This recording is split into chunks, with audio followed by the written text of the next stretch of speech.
Hi, welcome to Anderson Valley. I'm Val, I'm the brewmaster, and we're going to take you on a little tour of the brewery today. Anderson Valley is kind of a unique place. It's a little valley nestled away in Northern California. We're kind of isolated. The uniqueness of this valley really comes through in our beers, I think. Redwood trees on one side and the oak trees on the other, kind of a yin and a yang. That balances us, and we like to think it balances our beer too. Anderson Valley is in fact so unique and so isolated that we have our own unique language called Buntling.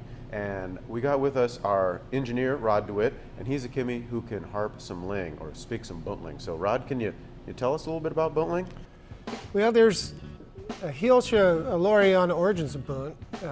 It seems most likely to me that Kimmy's Yanks were harping it up in the Sharshan nooks in order to come up with a way to shark their eildums, the apple heads, all the other reels, harping on burlapping, cabarlin, horn, and other notchness. The minks being more gray mattery than the Yanks and Kimmies, slib they're harping a Hilsha Bunt too.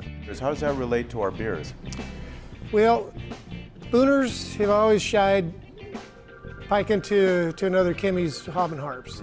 They prefer to do it on their own, so it stands to reason that they'd have their own ling and their own Steinbers. Rod, thanks. Thanks for that explanation. Ball horning. Ball horning. It's a mighty ball Steinber. So here we are in the brew house. This is kind of the heart and soul of our operation.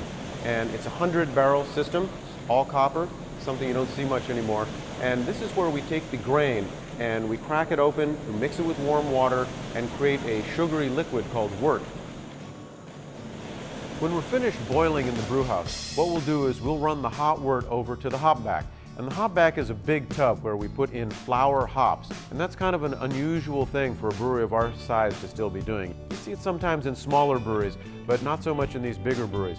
But we think this added extra step is worth it. It brings out a unique balance and character to the beer that you wouldn't find any other way. What we're going to do is cool down the wort and send it over into fermentation.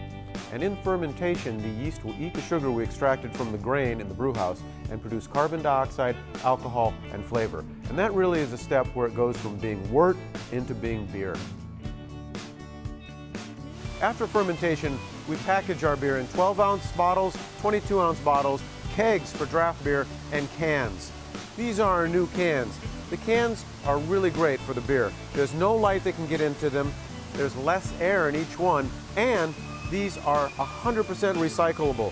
Less energy to recycle a can than glass, and they're cheaper to transport because they're so light. When you live in somewhere as beautiful as Anderson Valley, it really makes you conscious of the environment.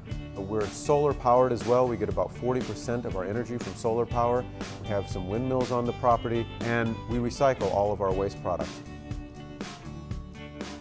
So that's Anderson Valley Brewing. We invite you to come visit us in the valley. Ball hornin'. Ball hornin'.